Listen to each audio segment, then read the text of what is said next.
Hi everyone, welcome to the Highlights from Ukraine podcast, your daily audio summary of the latest news reported in the Ukrainian media.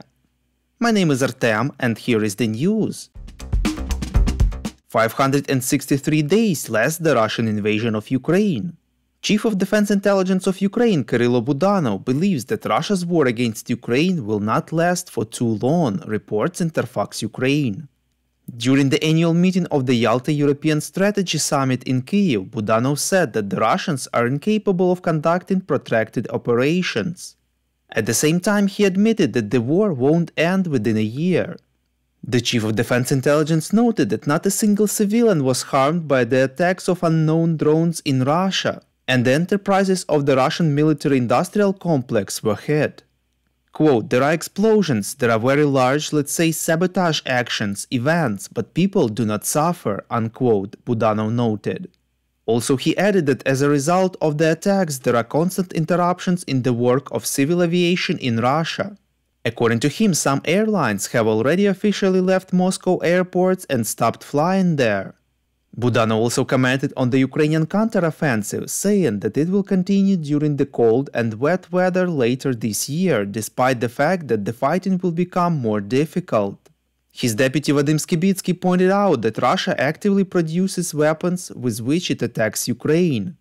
Latest attacks were conducted using weapons produced in the third quarter of 2023. We would really appreciate if you could rate us, ideally with 5 stars, in the apps where you are listening to this podcast: Google Podcast, Apple Podcast, Spotify, and others. This really helps more people to find out about the highlights from Ukraine and truth about Russia's invasion.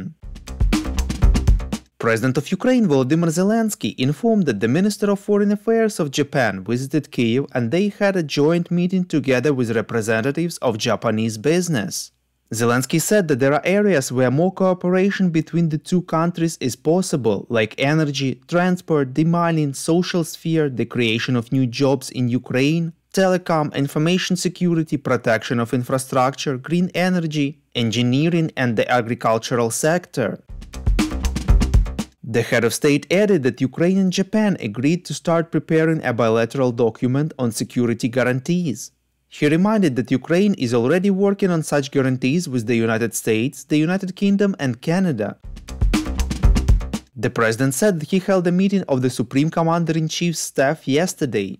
They discussed protection of the energy infrastructure. Zelensky informed that Ukraine is fully aware of what Russians are preparing for the winter. And now everyone in the public sector and in local authorities must do everything possible and when necessary even impossible to help Ukraine withstand the winter and maintain full functionality. He announced that Kyiv reached agreement with its partners and will receive more Gepard air defense systems to protect its energy network. Thank you for listening to the Highlights from Ukraine podcast. We're a commercial initiative of just 2 people and we need your help to grow. Share information about the podcast, rate us in the app, subscribe to our Patreon. With your support, we are getting better.